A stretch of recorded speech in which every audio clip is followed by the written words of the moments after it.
Hello दोस्तों, जैसा कि आज आपकी ये पहली वीडियो रहेगी किसकी, फिजिक्स की। ठीक है ना। मैं आपको आज पहला जो आपके पहले चैप्टर यानी कि जो पहला चैप्टर है स्थिर वैद्युत विभव यानी वैद्युत विभव नहीं, वैद्युत क्षेत्र वैद्युत क्षेत्र तीव्रता यानी वो वाला आपका चैप्टर है। उसमें आपका ये पहला नियम आता है कूलाम का नियम। ठीक है, यानी कि मैं आपको अभी कंसेप्ट समझा रहा हूँ दोस्तों, पूरा तो नहीं, मैं जो इंपॉर्टेंट चीज़ है उनका कंसेप्ट के हिसाब से वीडियो डालूंगा। ठीक है ना। ठीक है, तो कूलाम का नियम दोस्तों, कूलाम ने क्या कहा। तो कूलाम ने दोस्तों क्या कहा समझना, मैं एक डायग्राम के तौर पे लिखाऊंगा दोस्तों, मैं लिखाऊंगा नहीं, हिंदी नहीं लिखाऊंगा, मैं आपको समझाना चाहता हूँ, तो डायरेक्ट समझना दोस्तों मैं कहना क्या चाहता हूँ। ठीक है ना, समझना मैं कहना क्या चाहता हूँ। जैसे ये मेरे पास क्या है दोस्तों, दो बिंदु आवेश हैं, एक ये बिंदु आवेश है, एक ये बिंदु आवेश है। ठीक है, दो बिंदु आवेश है, मैंने इसको दे दिया, इस पर आवेश क्या है Q1 है, आवेश को Q से दर्शाते हैं दोस्तों, तो और इस पे आवेश क्या है Q2 है। ठीक है, यानी दो बिंदु आवेश है मेरे पास। ठीक है, समझना, दो बिंदु आवेश है मेरे पास। और बिंदु आवेश क्या होते हैं दोस्तों, जो एक बिंदु पर रखे होते हैं, वो जो किसी एक बिंदु पर, जैसे ये बिंदु है उस पर कोई आवेश है तो उसको कहेंगे क्या दोस्तों, बिंदु आवेश। ठीक है, तो दो स्थिर बिंदु आवेश, स्थिर यानी कि दोस्तों ये गति नहीं कर रहे। ठीक है ना, आवेश कैसी गति नहीं कर रहे, तो दो स्थिर बिंदु आवेश, और मैंने मान लिया इन दोनों की मध्य की जो दूरी है वो कितनी है दोस्तों, आर है। कितनी है दोस्तों, आर है, इनके दोनों की मध्य की दूरी। ठीक है, आर दूरी है। अब मैंने मान लिया कि इनके मध्य की दूरी क्या है, आर है। ठीक है, तो क्या होगा, तो कूलाम ने ये कहा था, कूलाम ने कहा था कि किन्हीं दो स्थिर बिंदु आवेशों के मध्य, सुनना दोस्तों, मैं एक और बताऊंगा, अगर नहीं समझ आएगा मैं एक और बताऊंगा, यानी किन्हीं दो स्थिर बिंदु आवेशों के मध्य, किन्हीं दो स्थिर बिंदु आवेशों के मध्य उनके आवेश का गुणनफल क्या दोस्तों, यानी कि ये ऐसे कहा उन्होंने कि किन्हीं दो स्थिर बिंदु आवेशों के मध्य कार्य करने वाला, यानी कार्य करने वाला वैद्युत बल। अगर मैंने कहा दोस्तों ये वाला पॉजिटिव है, तो अगर मैंने मान लिया कि ये नेगेटिव है। ठीक है, तो दोस्तों आप जानते हैं पॉजिटिव और नेगेटिव, आपने चुंबक यानी मैग्नेटिक बहुत अच्छा, पॉजिटिव और नेगेटिव यानी जब अलग अलग पोल मिलते हैं तो दोस्तों क्या कहता है, अट्रैक्ट करता है, और अगर दोस्तों सेम सेम मिलते हैं तो रिपल्सन यानी कि प्रतिकर्षित करता है। ठीक है ना, तो दोस्तों ये क्या है, अलग अलग है, तो दोस्तों क्या करेंगे, एक दूसरे को आकर्षित करेंगे। ठीक है ना, अभी अगर ये भी प्लस होता है, ये भी प्लस होता है, रिपल्सन यानी प्रतिकर्षित करते हैं। ठीक है ना दोस्तों, तो इन्होंने क्या कहा, किन्हीं दो स्थिर बिंदु आवेशों के मध्य कार्य करने वाला वैद्युत बल, किन्हीं दो स्थिर बिंदु आवेशों के मध्य कार्य करने वाला वैद्युत बल उन आवेशों के गुणनफल के अनुक्रमानुपाती, उन आवेशों के गुणनफल के अनुक्रमानुपाती तथा उनकी दूरी के वर्ग के व्युत्क्रमानुपाती होता है, तथा उनकी दूरी के वर्ग के व्युत्क्रमानुपाती होता है। ठीक है, मैं एक बार दोबारा बोलता हूं, यानी किन्हीं दो स्थिर बिंदु आवेशों के मध्य कार्य करने वाला वैद्युत बल उन दोनों आवेशों के गुणनफल के अनुक्रमानुपाती तथा उनकी दूरी के वर्ग के व्युत्क्रमानुपाती होता है। ठीक है ना, ये कथन किसने दिया दोस्तों, कूलाम ने दिया।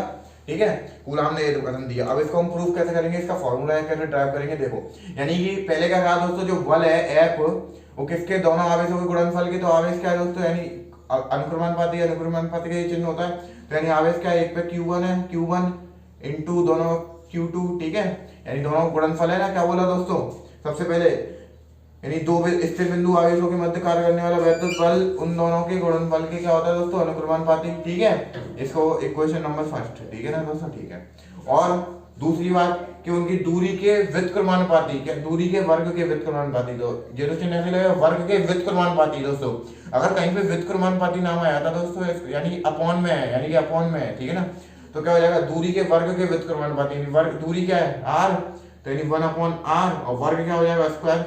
ठीक है, तो यानी कि उनकी दूरी के वर्ग के व्युत्क्रमानुपाती होता है। ठीक है, इसको बना लो इक्वेशन नंबर सेकंड। अब दोनों दोस्तों, दोनों को हम ऐड कर सकते हैं, क्योंकि ये भी एफ बराबर ए भी एफ है, ये भी एफ है, तो दोनों को ऐड करेंगे तो दोस्तों क्या हो जाएगा, देखो, तो यानी दोनों को ऐड करके क्या लिखेंगे दोस्तों, समीकरण एक और दो से लिख लेते हैं दोस्तों, समीकरण 1 और 2 से। ठीक है, आपको दिख रहा है क्या, 2 से। ठीक है ना, ठीक है, तो यानी अब यहाँ से क्या देखेंगे कि जो Q1 इंटू Q2 है, यानी Q1 Q2, और ये अपॉन में आर स्क्वायर, तो अपॉन में आर स्क्वायर आ जाएगा। ठीक है, अब आप जानते हो दोस्तों, आपने पढ़ा है कि अगर प्रोपोर्शनल या प्रोपोर्शनल चिन्ह हटता है तो एक कांस्टेंट आता है। ठीक है, तो यहाँ पे ये कांस्टेंट आता है जिसको कहते हैं क्या, यानी ये हटेगा तो क्या आ जाएगा, एफ बराबर आ जाएगा Q1 Q2 अपॉन के आर स्क्वायर, ठीक है, आर स्क्वायर। और दोस्तों अब एक के क्या होता है दोस्तों, के यहाँ पे क्या है, के बराबर होता है दोस्तों एक नियतांक, नियतांक, ठीक है। जिस नियतांक को क्या कहते हैं दोस्तों, इसको इधर देख लो। एंड इस नियतांक की वैल्यू वैसे के बराबर डायरेक्ट होती है, कितनी होती है, 9 गुणा 10 की पावर 9। और मात्रक क्या होता है दोस्तों, मात्रक खासकर ध्यान रखना क्या होता है, न्यूटन मीटर स्क्वायर बट्टे कूलम स्क्वायर, ठीक है। और इस के की वैल्यू दोस्तों एक और होती है, इस के की जगह में एक और चीज रख सकते हैं, जो के होता है वो क्या होता है 1/4 पाई एप्सिलॉन नॉट। अब यहाँ पे आपको वही एप्सिलॉन नॉट, इसको कहते हैं दोस्तों एप्सिलॉन नॉट, क्या कहते हैं, एप्सिलॉन नॉट। ये ग्रीक भाषा का एक शब्द है, इसको एप्सिलॉन नॉट कहते हैं। ये क्या होता है दोस्तों, इसको भी लिख देते हैं, ये होता है निर्वात तथा वायु की, या आपको कहता हूं वायु अथवा निर्वात की विद्युतशीलता, या निर्वात अथवा वायु की विद्युतशीलता की विद्युतशीलता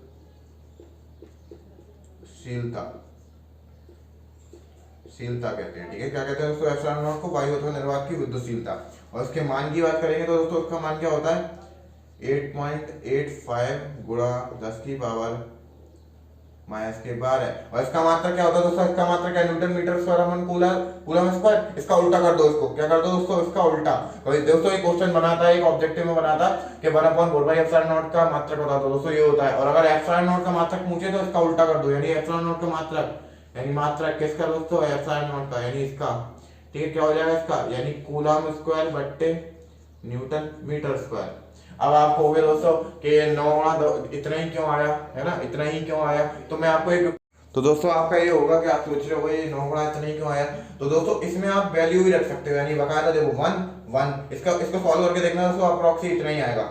देखो 1 4 का 4 पाई का कितना होता है 3.14 गुणा एप्सिलॉन नॉट का मैंने आपको मान बताया इतना होता है, ठीक है, ये रख दिया, ठीक है। इसको सॉल्व करके देखोगे अप्रोक्सीमेटली यही आता है, इसलिए हम डायरेक्ट न्यूमेरिकल में क्या रख देते हैं, ये रख देते हैं, ठीक है। ध्यान रखना है इस चीज को।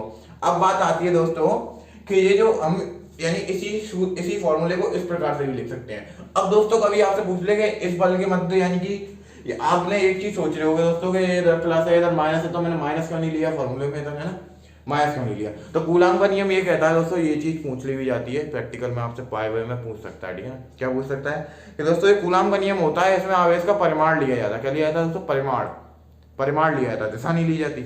और ये जो ये दर्शा रहे हैं, ये क्या दर्शा रहे हैं पता है, ये दर्शा रहे हैं कि अभी माइनस प्लस यानी कि किसका, अट्रैक्शन का फोर्स लग रहा है। ये क्या दर्शा रहे हैं दोस्तों, हमें ये इस चीज का अध्ययन कराते हैं कि ये जो आवेश है वो किसका, अट्रैक्शन का हो रहा है, किसका, यानी आकर्षण का हो रहा है, ठीक है।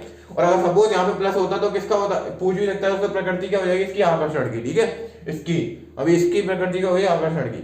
और अगर सपोज दोस्तों ये प्लस का होता तो किसकी होती दोस्तों, ये प्रतिकर्षित की हो जाती। क्यों, क्योंकि एक दूसरे से रिपल्सन होते, दूर जाते हैं, ठीक है ना, दूर जाते हैं एक दूसरे से। तो वो फॉर्मूला यही रहता दोस्तों, फॉर्मूला नहीं चेंज होता, बट प्रकृति चेंज हो जाती है उसकी। कभी कभी पूछ लेते हैं दोस्तों, कोई सवाल होता है उसमें इतना आवेश दूरी दे दी जाएगी, बल को ज्ञात करो, और नीचे एक पॉइंट दे देते हैं कि प्रकृति बताओ इस बल की। तो प्रकृति क्या होगी दोस्तों, जैसे आवेश दे रखे होंगे वैसी प्रकृति बन जाएगी, ठीक है ना। क्या बनेगी, उसी प्रकार की आपकी प्रकृति बन जाएगी। यानी कि अगर प्लस प्लस के दे रखे होंगे तो क्या बोलेंगे, प्रकृति प्रतिकर्षित की हो गई। माइनस माइनस के दे रखे होंगे तो भी प्रतिकर्षित की हो गई, और माइनस प्लस के दे रखे होंगे तो भी आकर्षण की हो गई, ठीक है ना। तो ध्यान रखिए दोस्तों, ठीक है। तो आई होप आपको आज इतना ये पहला कंसेप्ट अच्छी तरीके से समझ में आया होगा। नहीं समझ में आया तो दोस्तों आप इसको देख लें, ठीक है ना, दोबारा से आप पूरा देख लें, ठीक है ना। ओके, थैंक यू दोस्तों। आज की वीडियो अगर आपको अच्छी लगे दोस्तों तो आप सब्सक्राइब जरूर करें चैनल को ध्यान से। ओके, ठीक है ना। तो ओके, बाय दोस्तों।